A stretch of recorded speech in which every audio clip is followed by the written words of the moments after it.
Алоэ шырыштар тұқымдасына жататын көпжылдық бұта. Кейде шырмауық түріндегі мәңгі жасыл, қуаңшылыққа төзімді өсімдіктер. Тропиктік, субтропиктік белдеулерде кездеседі. Биіктігі 7-ден 12 метрге дейін. Сабағы жуан, жапырағы шырынды, етті, тікенді болып келеді. Қызыл, қызғылт сары, сары түсті, гүлі түтік шекелген қоңырау тәрізді гүл шоғырына топталған. Сирек гүлдейді. Негізінен құстар арқылы тозаңданады. Тұқымынан кейде өсімді жолмен де көбейеді.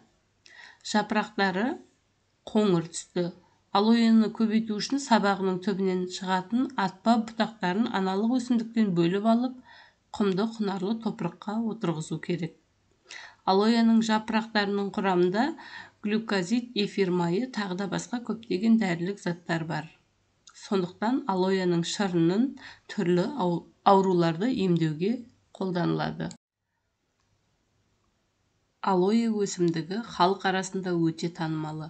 Пайдалы витаминдердің, микроэлементтері, ферменттердің және де бірқатар маңызды амин қышқылдарының болуы алоэны көптеген мақсаттарда қолдануға мүмкіндік береді.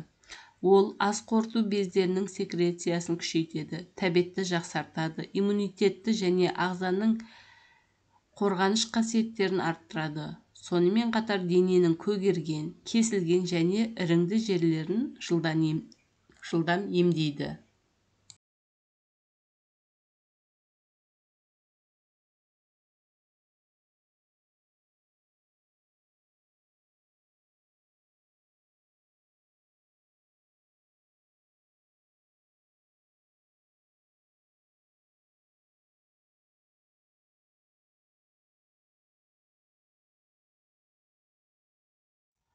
Бұл өсімдікті сонымен қатар косметологияда қолданады.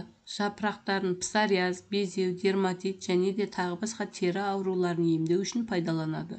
Алоэ шырыны терідегі ұсақ тесіктерді тазартып, теріні ылғалдандырады. Тіндерге терең ену арқылы метаболизмді жақсартып, жасушалардың қалпына келуін ынталандырады. Өздеріңіз білетіндей, қартайған сайын тері құрғап, өз серпімділігін жоғалтады. Алоэның құрамындағы микроэлементтер теріні ұзақ уақыт әжімсіз сақтауға көмектеседі.